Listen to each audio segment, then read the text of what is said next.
Everybody, we are here. Happy Friday, Claudine. How are you doing? Grateful that I made it to Friday. Has it been a long week? Can we talk about it? Every week in a pandemic feels like a really long week. I don't know if it's just me. Every week feels like a really long week. And by the time I get to Friday, I'm like, whoo, praise him. We made it through another one. Okay.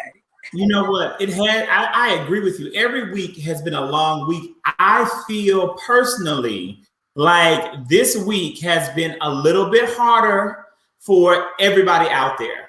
I think first and foremost, we have the return to school for so many Metro educators or return to their buildings. And It's just been an emotionally draining toll for our educators. Let's talk about it. We've got people dealing with the fear of going back. You've got teachers who've lost their lives in Cobb County. You've got APS having these conversations in their board meetings. And so I feel like if you are an educator, especially now, and you're in Metro Atlanta or the surrounding areas, everyone's on edge. Everyone's on edge. Claudine, one thing that you do, and one of the reasons why I just had to get you out and had to share you with my community and my friends and all these people in education, is that you do a lot of work around self-care, social and emotional learning, as well as restorative justice and education. Even before we get into the work and the heart of the conversation, what are some things that our educators need to keep in mind about how they can cope with the anxiety and the stress of this moment? That is such a loaded question, but I think this topic is so incredibly important. Public health officials are calling this time right now community trauma. We are all literally being traumatized. And I think the challenging thing is like, we're still being expected to behave as all things are normal, when in reality, absolutely nothing is normal right now. So if you feel anxious, if you feel, those challenges with depression lately, know that you are normal, know that it is okay.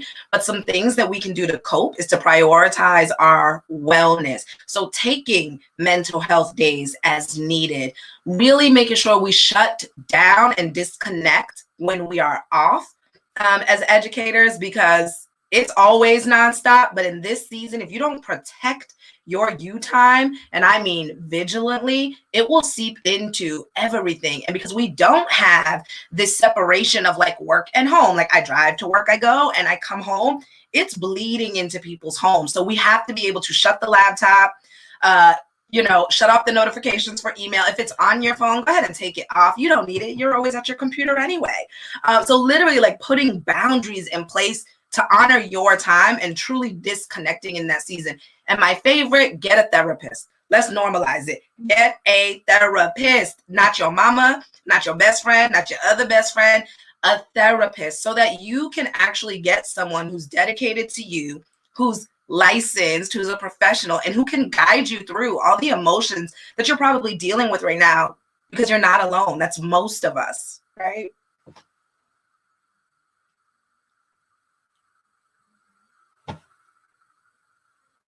Look, I was muted, and I was saying thank you so much for sharing with us, Candace. And she's saying, like, she may not be a traditional educator, but she meditates daily and she does a spin class. And I want to re-echo the importance of a therapist and of appropriate, like, just mental health.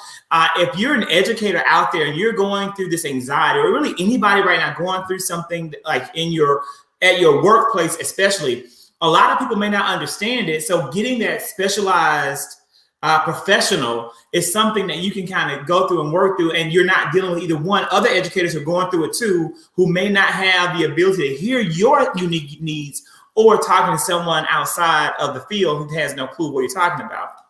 And then Tiffany, thank you for sharing, my love. And she talks about yoga.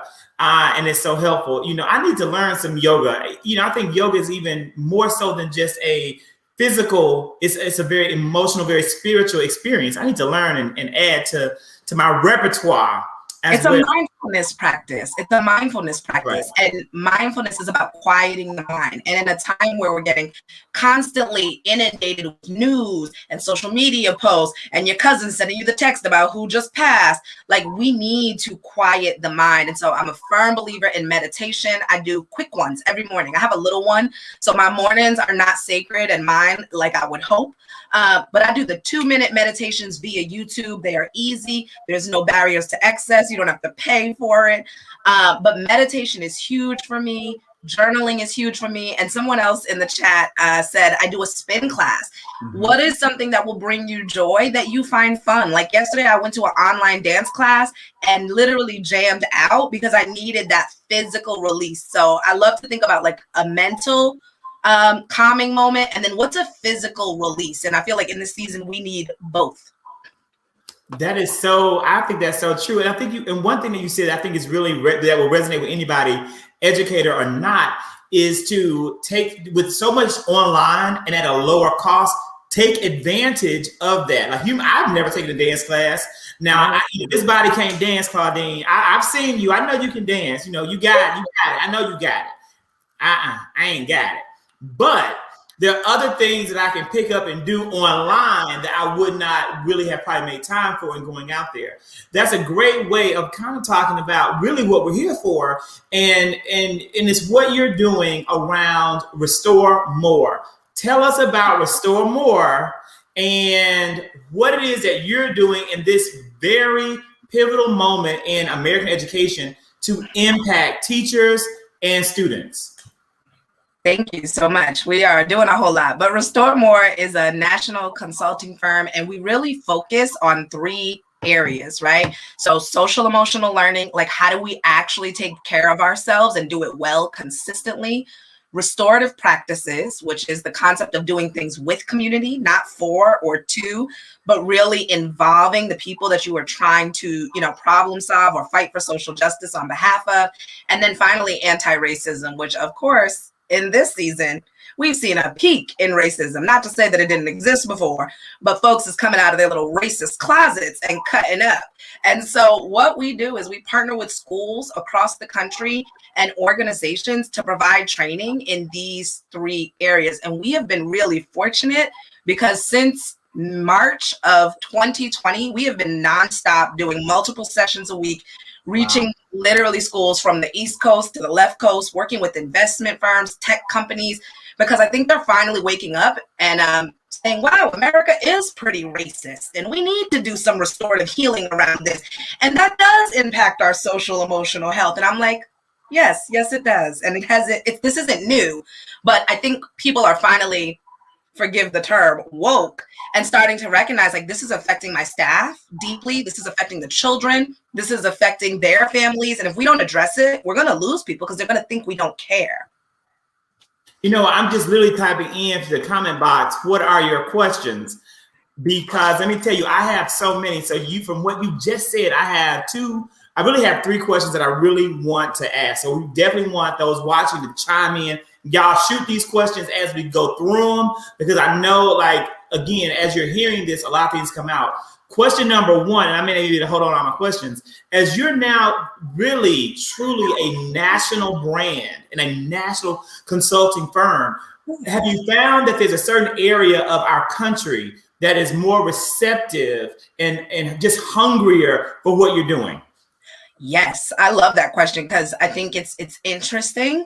I have found that schools on the West Coast are a little more advanced in their anti-racism knowledge and more hungry for it. Whereas I have found that schools in the South, while interested, there can be some trepidation because of how it might register with other people in the community. I've also found the Northeast to be a really progressive area. Again, very interested in these practices.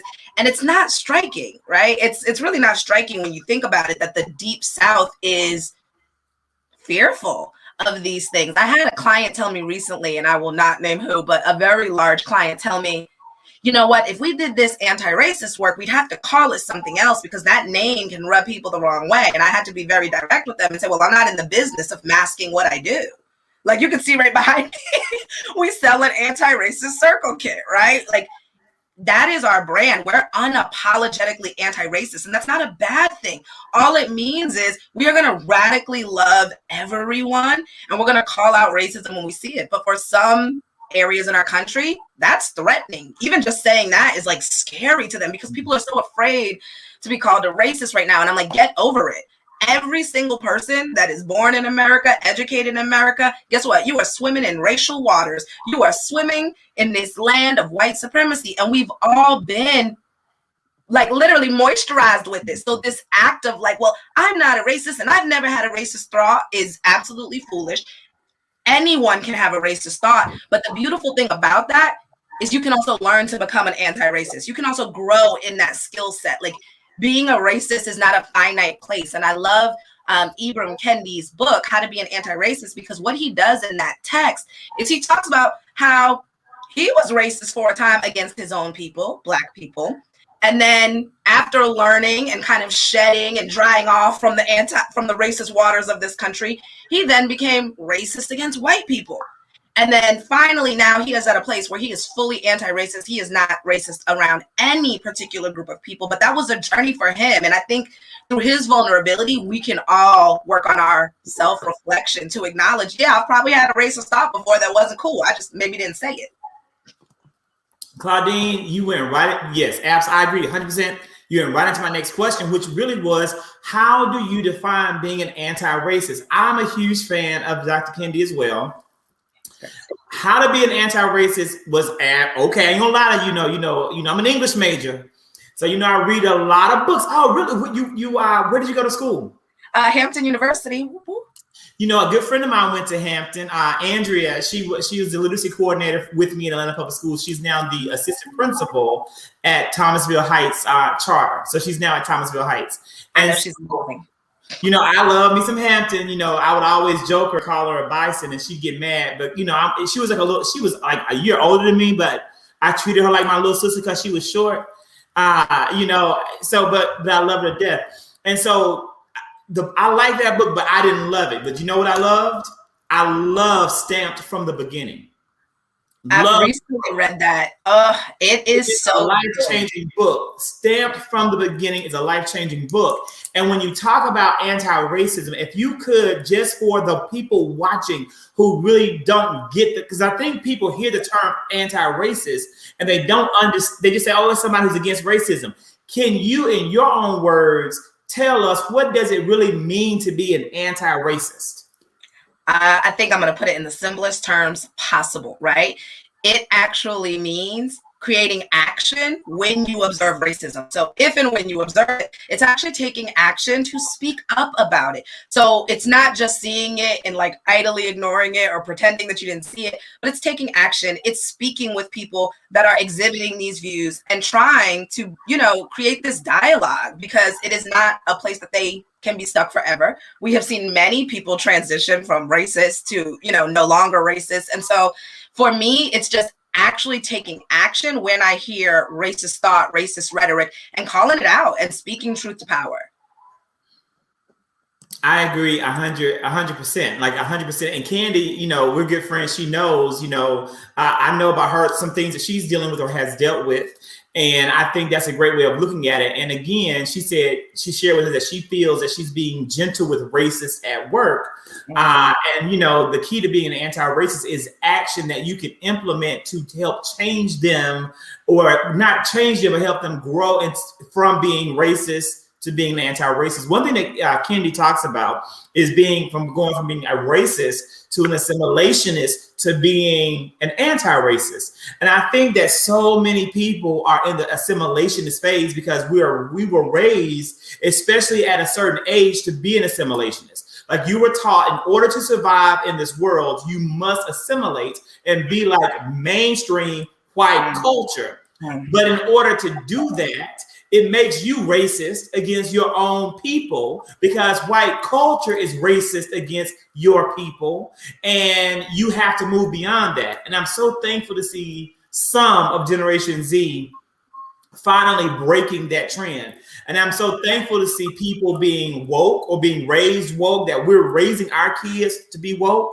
And if it's not our kids, at least it's our grandkids maybe now that are being raised to be woke, so that we can finally undo some of the generational damage that has been done to us as Black people in America together. When you talk about restorative justice, Claudine, what can you tell us about the concept of restorative justice? Just this past week, we went through and witnessed, like last week, the little girl at schools in Rochester, New York, being pepper sprayed by a police officer. We saw a young Black woman, I think she's a 9th grader in Florida, being taken down violently and brutally by the police. What can you tell us about restorative justice and actions, and how that can impact what we have happening in our schools? So first, I just want to say those incidents were absolutely deplorable and unacceptable. That is not any way in which we should ever handle, love, and support children. I am a longtime educator, a longtime school leader, and I've dealt with my fair share of students in distress, in the midst of trauma, acting out, and never once have I put my hands on children. And so I think it's first important to just say, like, that level of violence is not okay, and condoning it in any way is not okay. But what restorative practices actually does is it allows you to teach young people how to repair the harm that they cause. Like, we all cause harm in our lives, whether it's an argument with someone, a disagreement, someone posts something on social media, we feel like it's shady. And restorative practices gives kids an entire approach and framework to say, hey, I have a problem with you and I want to handle it, but not through violence, not through screaming and yelling, but actually sitting down in a restorative circle where we talk it out with an adult facilitator. And so I used to have the privilege of helping my babies here in Southwest Atlanta work through their bag, work through their issues. And we created an entire process where they could formally request a circle. Now, prior to this, kids would literally just come in, get off the bus and be like, I'm fighting so-and-so today because they said this about my mama on social media.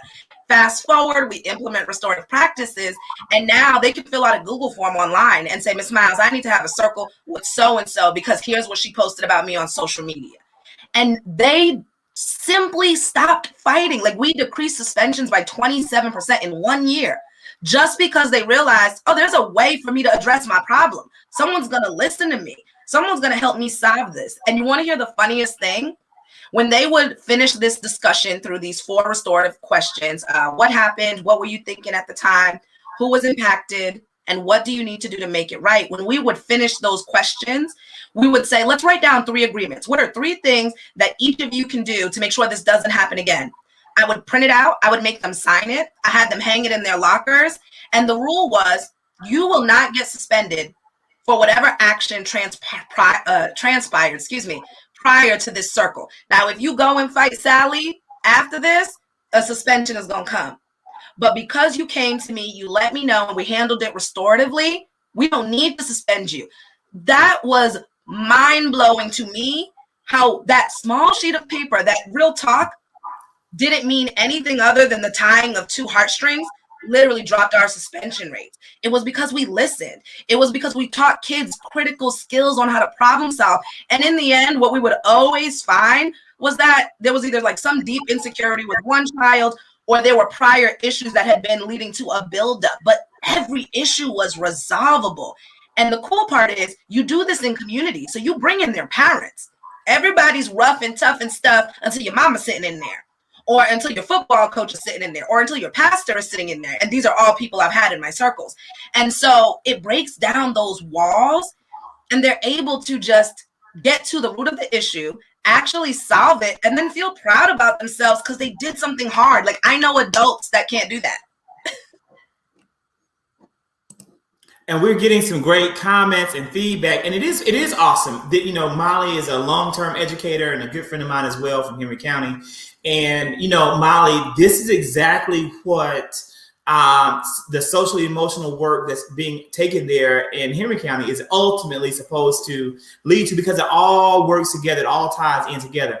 Now I'm going to give pushback, not because I have pushback, but because I am I do a lot of reading and I'm very involved in lots of communities, and there are teachers out there, Claudine, who say that is not my job.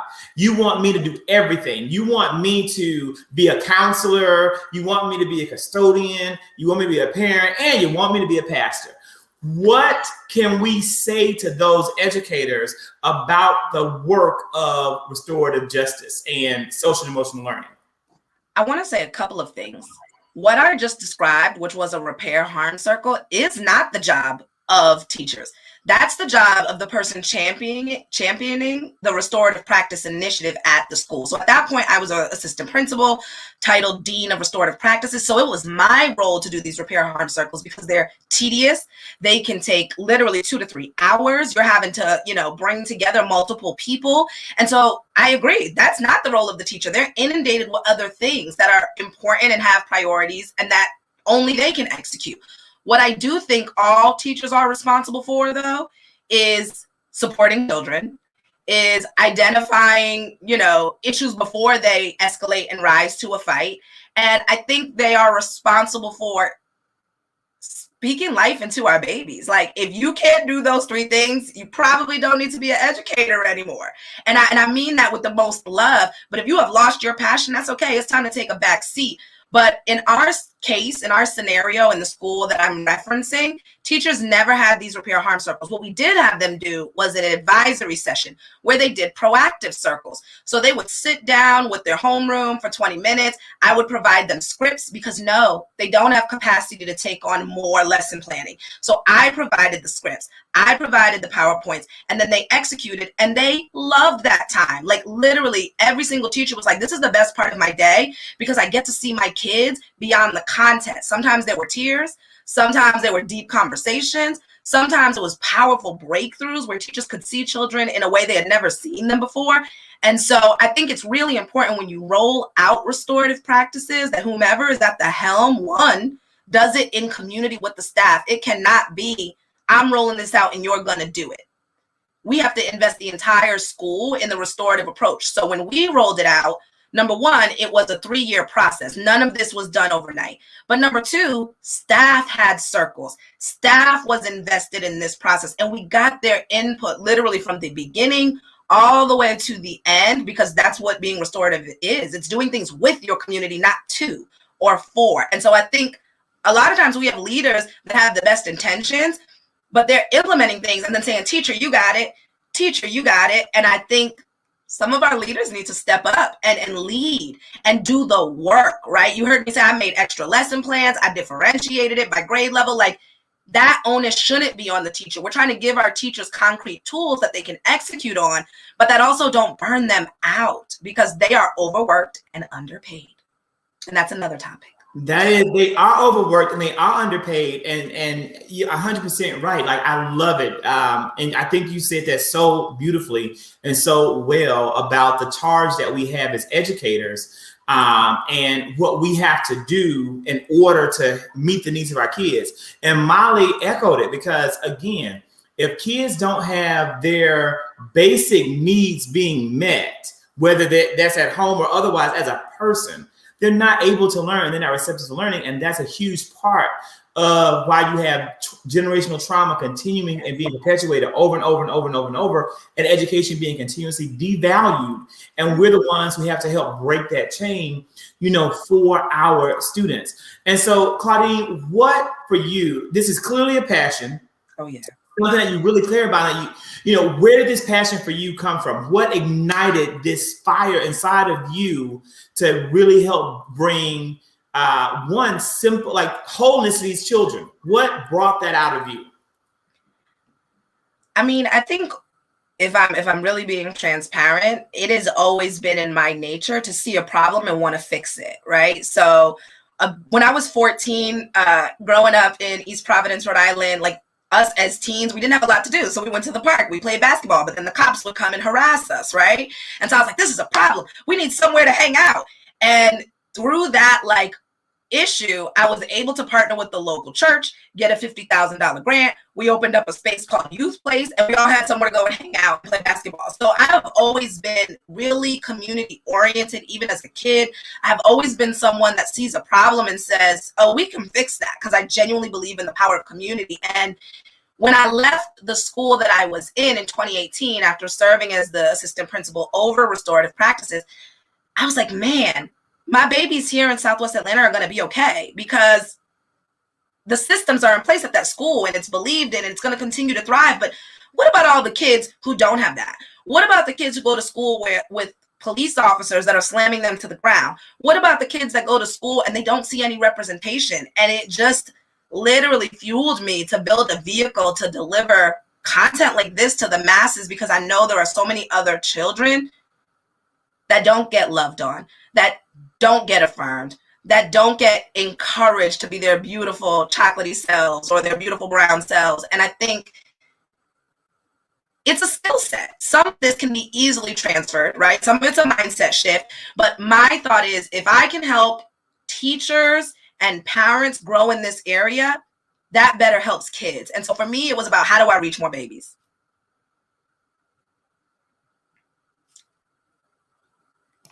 And that's exactly, what you're doing through the work that you have. And Candace talked about, again, you're right, Candace, the target is leadership. And it's about helping change some of the practices that teachers who become principals and administrators have experienced and had done to them, or that they've witnessed and seen. And Claudine, that's a very heavy lift. I want you to take a moment. We're getting ready to transition into the conference. I want to talk about the Revolutionary Educator Conference and what you're doing with this conference. But I also want you to just think about a scenario where you've met a resistant leader, where you've had a principal or an assistant principal who didn't see the vision for the work. And how did you move them forward? Because I feel like the schools that call you to come in are the ones who are receptive and they get it. It's my hope that you're going to ultimately land and find your way into the school like the one in Kissimmee, Florida, where the young girl was attacked by the police officer because they need it. They may not know they need it, but they need it more than anybody else. And so when you get with those type of leaders, what do you do to get them on board? How can we bring them on board with us? I love this question, because I think you're right. And in full transparency, like the schools that find my firm, Restore More, the schools that reach out to us, like they already have similar values, right? There's alignment there. They just recognize like, oh, I have a skills gap. I might not be able to transfer this knowledge to the staff. Can you come in and support? There's still bias within those spaces, and I do support in unpacking that. But I do want to be clear, it is often not the schools like in Kissimmee that are reaching out. And so I think it's important for educators in particular to start bringing their leaders' attention to quality firms like my own, but also others that are in your local area doing DEI work. Like most of our referrals, or most of the reason why we land in particular schools, is because the teachers are saying, hey, have you seen this organization right here? We need this. You've mentioned this, but we need this. Or we have this problem. We should get them. And I think sometimes, because of how oppressive and systematic and bureaucratic the school systems are, teachers' voices have been silenced. But I always have encouraged any teacher that I've ever coached, and even when I was a teacher, like, your voice is the most powerful. Be clear. They can do nothing without you. Everything stops if you stop. You are the front lines on this war.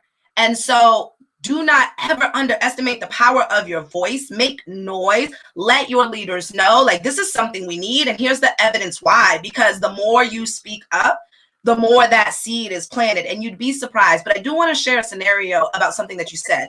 I'm working with one school in particular now, and we're doing an anti-racism series, right? So we've got 6 sessions on anti-racism, and we're getting into it. And halfway through, it's going to get uncomfortable because we're talking about anti-racism. I'm not doing my job right if I dance in the waters of discomfort, if I don't push your staff and your team to go there.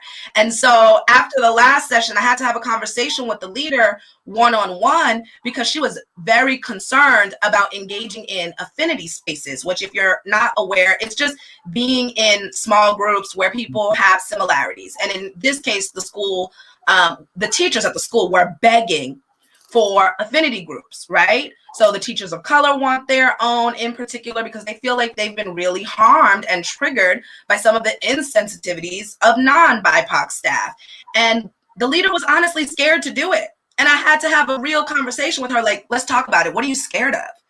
Why are you afraid to give your staff what they are desperately asking for? What's the worst that could happen? They feel heard, they feel seen. That's it. And so my job is to push back on the leader in the ways oftentimes that teachers can't. That's my responsibility. My job is not for you to love me. My job is to come in and give you this content and really leave your school in a better position and more aware and less racist than when we started. And I'm happy to say that we will be doing affinity groups. We were able to get her to see the benefit of it. But for me, it's having those critical conversations, those crucial conversations, and doing it unapologetically. Like, you brought me in for a reason. Let me do my work. You brought me in for a reason. Now let me do my work. That is a beautiful story. But, you know, and it has, again, another question. Really, what was her concern? Now, you know, what is the concern that leaders have about realizing that people need to be with people that they as a community can go through and fight through their problems together? Let's really talk about it. And I don't want to speak to like her sub feelings, or but just in general. Correct. Just in general, right? I think this is one of those moments where, swimming in the waters of white supremacy, it is scary to some non-BIPOC folk to see a group of people of color together. It's intimidating. They are fearful of what the outcome could be. Are they going to quit? Are they going to talk about me? Are they going to say my leadership is bad? When in reality, what they're really trying to do is repair the harm that's been inflicted over the years as a result of not being more self-aware, right? And so I think they're afraid of what might come out in those conversations. But as a restorative champion, my job is to get to the root of the issue and leave y'all feeling restored, leave y'all feeling healed. And if we're doing this surface stuff, we're never going to get to it. And so I'm pushing them to go beyond the surface, and they might do it initially begrudgingly, but I guarantee by the end of this series that staff will be in a better place because they've had the hard conversations. They've pushed through the uncomfortable stuff to ultimately realize, like, we're all here fighting the same mission, but we need different things along the journey to get there. And you know what? You make such a good point. And as you're saying that, there's also probably a level of fear about cancel, about getting in trouble, because sometimes when you're white, you think to yourself, what have I even done that maybe I didn't know I was doing that was hurtful or offensive or caused an issue? And if they all get together, they may identify something that's wrong with me. I think that's so true. But I also think that people need to realize Black people aren't going to cancel you arbitrarily. Black people want you to recognize these things that you've done that you have no knowledge of doing, and own it.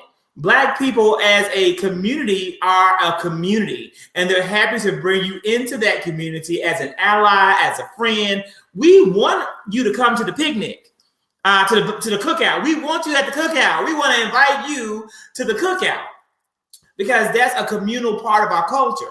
The problem is when you don't acknowledge the issue and you fight against the issue and you say it doesn't exist and you lie to us and do even further harm and damage to us. That, to me, is where the real issue comes. And that's why you get canceled, and why you need to, in my opinion, because, you know, I'm a proponent. I'm a cancel culture fan. Zach Kirk loves the cancel, pushing that cancel button when it's needed. Molly said, could school counselors and social workers facilitate this type of program? And I want to say back, Molly, yes, guess what? They can.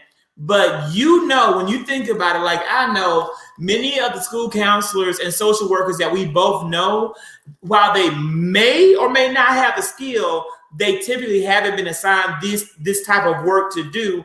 And they are either not as equipped to do it or not. I'm sorry. not as knowledgeable to do it, or they simply don't have it in their workflow. It has to come from the top to be made a priority so that they can do it if they have the skill. But even if they have the skill, they absolutely have to have some training around these concepts that go beyond just simply looking for it, on the internet. And that's what unfortunately I've seen some people try to do, and it doesn't work. That's why we have these experts out there like Claudine who can really do it and really make it work. And Candy said, but white supremacy has taught people that they can do this and they're never wrong. They aren't the problem. You're right. And that's why you got to hit them in the pocketbook. That's why you got to take your Mr. Pillow, My Pillow, Sleep Pillow, whatever that pillow is, and you burn Mr. Pillow. You throw Mr. Pillow in the gutter. Mr. Pillow can't be in the house anymore. Mr. Pillow got to go, and then you got to take those Goya beans and your Goya sauce and your Goya sauce of corn, and it got to go in the trash too, or down to the homeless shelter and let them have it. But you can't buy it anymore, no more. That you have to do that to prove the point and show them that, yeah, you were wrong, and my money can't continue to support you as you stand in your untruth. Claudine, tell us about the Revolutionary Educator Conference and why this is something that we need people to engage in.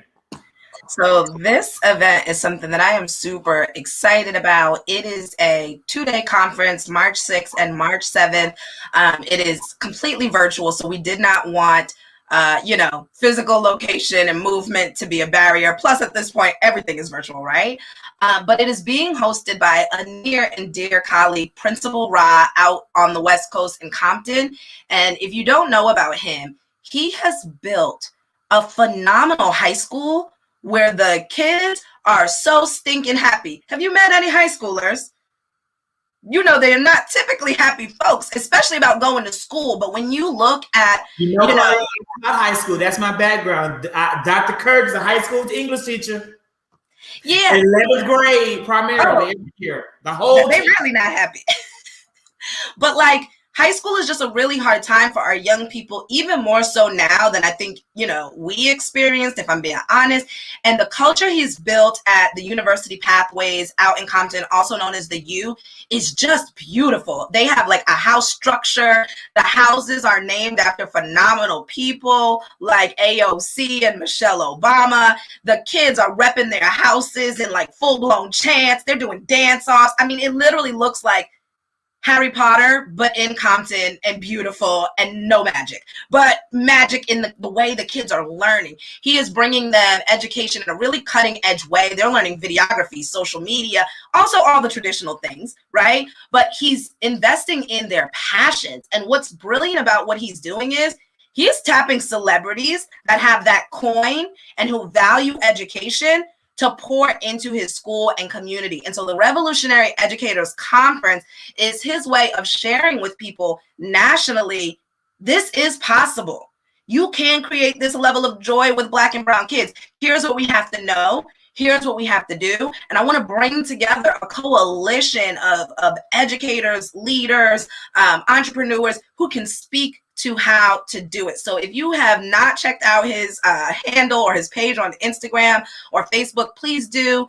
Principal Ra is his name. And when you look at that lineup, I know when I saw my face on the flyer, I was like, wow, this is a really phenomenal group. I am honored to just be a part. But I think this is one of the things Principal Ra does really well. He is a bridge builder, and he's going to identify people who are doing fabulous work across the country and bring them together for the betterment of children. And this is not going to be your typical conference, right? This is not your typical conference. It is blackity black, black, black. And I would say that to say, if you teach Black and brown children, it is so important to be in community with us and learn together. Just like if I taught in an affluent white neighborhood, I would need to learn some things. I would need to do some things differently. And I think we're really naive and try to do that colorblind thing and pretend oh no, all kids just need is this. And no, it's okay to say certain children need this and other children need this, because the reality is every kid is different and every kid needs something different. But if we can learn from other people who have created models of success, why are we not running to that? That I have seen his social media. Of course, I do my research as a budding educator journalist. But I did not, and I saw Dame Dash. I saw these big names. Now I was not in any way surprised to see your name right up there with these big names, because in my eyes, Claudine, you're just as big of a deal as Dame Dash and the crew.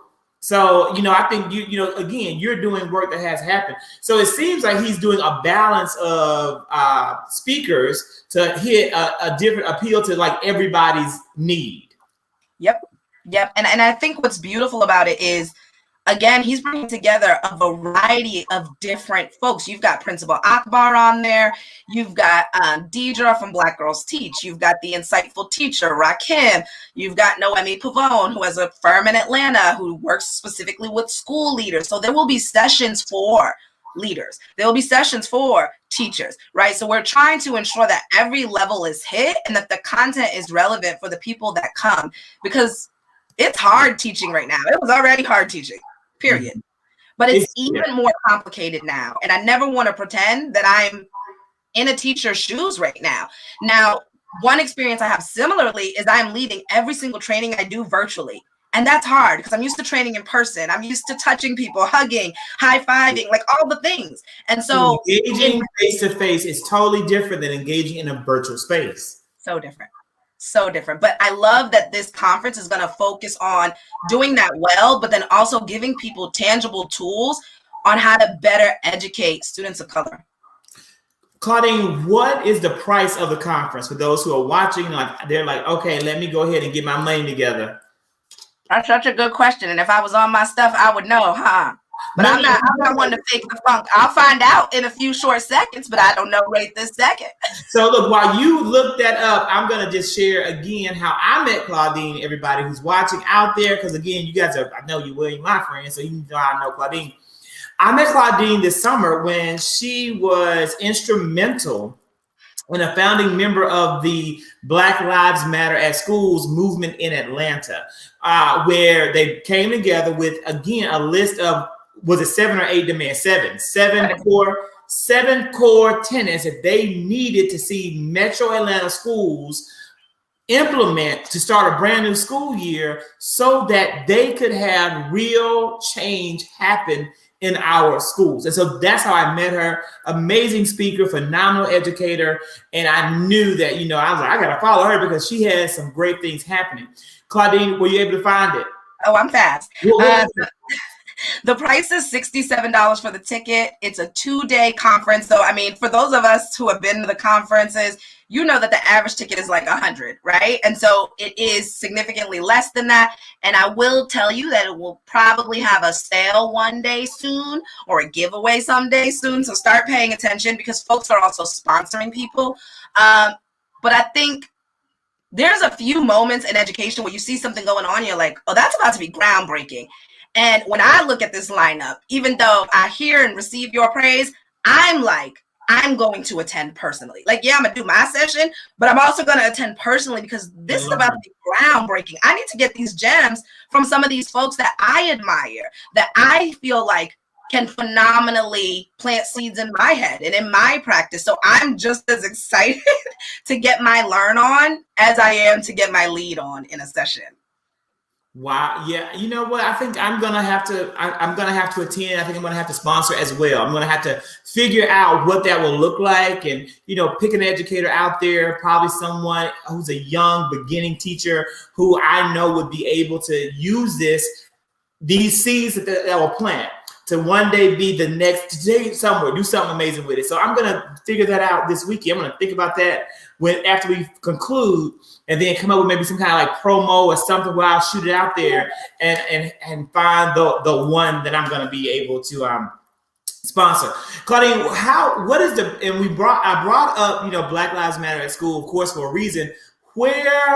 How has that worked? What has been the reception of Metro Atlanta schools in their individual commitment to being anti-racist and uplifting the fact that Black voices of students matter and should be amplified? I think it's a process. I mean, that's one of the shirts that we have at Restore More. It's like, it's not a moment, it's a movement. And I think people, particularly people who are fighting in this movement, it can be exhausting. It can be daunting because we want quick change, but that's not the reality, right? It's like slow, incremental change. But one of the things that I am really proud of that has kind of come out of this organizing work is that we have seen schools make a commitment to putting equity policies in place. So that is a huge first step. They're forming equity commissions that are going to look at the data and actually analyze and probably report out what we already know. But once they identify a problem, then they are responsible for a solution. And one win that I'm incredibly proud of, because it was a grassroots community effort, is that within Atlanta Public Schools, we recently got 2 policies approved by the board. And I mean recently, like last week. So as of now, APS has a restorative practices policy that has been adopted and a trauma-informed care policy. And it literally started with myself and my partner, Kim, who is the other co-founder of Restore More, having these really small, intimate house meetings with teachers, principals, lawyers, anyone who was impacted by this school to prison pipeline issue that we organized for. And after a year of doing that and sending emails to the board and sending messages to the board and tweeting the board, we finally found someone on the board who was like, come sit down with me. Literally, come sit at the board table because I care about this issue too. And through that relationship, we were able to draft policy. We continue to stay on it, continue with the emails, continue with the tweets, and we now have 2 approved policies that are going to impact 53,000 kids. And I told you, like from a young age, I've always been like, oh, that's a problem. Give me some time. I can work on that. And I think it's like that crazy wild belief in me that keeps me committed, but it's also people power. Like I didn't do that myself. It was a coalition of hundreds of people who just gave a damn. There is so much power in just caring about one another and realizing we really are all interconnected. None of us are free until we're all free. None are free unless we are all free is absolutely true. And Erica, right, that's the board member that you worked with first who brought that. She's amazing. She's amazing. I can't wait to see where she continues to push and how she continues to transform opportunities for children in Atlanta Public Schools. I always consider myself to be, Henry County school system, Atlanta Public School system. That's where I live. Those are my 2 places. They will always be so close and so deep in my heart. Molly said, is there a similar study or resource that you could use? Like there's a great book called Be the Bridge. I've heard of it, Molly. I haven't read it. So I just wrote it down, add it to my list. But is there a book that could be that a white educator needs to read now? Read this now. I'm going to share 2, and they're a little different. But the first one is the one that you shared, Stamped. And I think Stamped from the beginning is so important because for people who have been educated in this country, which is most of us, we weren't taught accurate history, period. Like at all. We were taught segments of history that only showed one side of the story, and it's typically the oppressor side. So what Stamped does so beautifully is it tells the complete story of racism, literally from the beginning to present day. And it does it in such a jovial, silly way, which is really hard to do. But Jason Reynolds is a youth author, right? Ibram Kendi is a scholar. So he wrote Stamped, the anthology, and it is literally like 700 pages. It's a beast. It's daunting. I haven't read the other one. I have it, but it's still here. Well, this is what I got. Let me get it. It's right here. Look, all my books. Toni Morrison, James Baldwin, all my favorite books up there at the top of that bookshelf, and that's James Baldwin, a lot of Toni Morrison. But this is the one that I've read, but it's too much. Like a lot of people feel that it's too much. But the one that you're saying is just a lot more accessible, and it's called Stamped by Jason Reynolds. Yeah. Even kidding. So Candy, this is the one that I read, but it's very massive. You will like it and you'll enjoy it. But buy both. We'll buy both. Look, they're both great texts, but I think for the way in which we're operating now, which is under a lot of stress with limited time, the Jason Reynolds version is just such an easy read. It's also a beautiful listen because he has this comedic spirit in which he narrates it that's really fun. And what it does for educators who are missing chunks of valid history is he narrates racism again from beginning to end. And I think for those of us who aren't cognizant of all of those moments, it is such a powerful read. I would couple that with Bettina Love's We Want to Do More Than Survive. I think it's a beautiful text. I think there's some points in there that I'm still like grappling with and coming to terms with, because it really challenges us to think about education differently. And I love her focus on what Black and brown children need to thrive. So if you are an educator and you specifically teach Black and brown children, it's going to blow your mind, because some of the tips are so practical, but the most important concept she talks about is home place. And it's this theory or idea that Black children of color need to feel like they are loved and seen and cared for and encouraged and held accountable, but in a way that lets them know we got you. We're preparing you for this world out there, and we're going to do that with love, but we got you. And I think so many schools don't offer that. I've seen teachers say things like, well, I got my degree, it's time for you to get yours. Well, that's on you. And that attitude is horrible for children of color. I can tell you now, you know what they say? Well, bump her, I don't need that. That's right. And literally shut down. So we have to understand every kid needs something different. I love that her book really synthesizes in concrete action what educators, whether they be white or educators of color, what they can do to create home place for students of color who have been oppressed. So we're going to get, now I have not, but Bettina Love's book has been on my list. I got to get it. So you're the second, this is 2 weeks. This book has come up. I got to get it, gonna do it. And again, Molly, definitely wants you to try STEM. And Ken, we can talk about STEM as you read it. So I'm excited. It gives us something to talk about and engage in. Claudine, I have had a great time with you. This has been a great hour-long chat with you.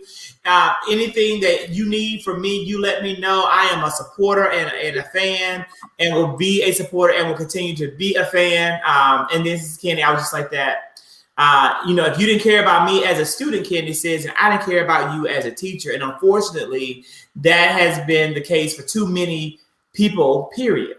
Black, white, and otherwise, where the teacher did not prioritize the relationship over whatever it is they perceive to be more important, when we know it's a relationship that is essential for many of our kids. They don't remember, my kids now, I have, thank God I have good, I know I don't have, everybody didn't like me. All my kids are not like me. I know that is a fact. But I have good relationships with so many of them out there. I'm actually getting ready to try a new dentist, and he's a former student. So, I'm like, I know where my babies are, what they do. And, I'm so thankful that, but when I talk to my former students, I remember their AP scores. I remember their SAT scores. I remember the beautiful paper they wrote. I remember these things they've learned. But you know what? Not one student remembers those things about what they learned in my class. They remember these funny moments or these memories, like things that I never even remember doing. Like I had no idea I may have said that or did, but they hold on to that, and that becomes like the moment that matter. And it truly means, how you make them feel are the ones that really, really, really, they care about. So, yep, it's no one cares about how much you know until they realize how much you care. So, thank you so much, my friend, for joining me. Thank you so much for having me. I'm a fan and supporter, Claudine. I'm here for you. I appreciate it. Y'all have a great night. Bye, guys. Thank you guys for joining us, and I'll see you back soon.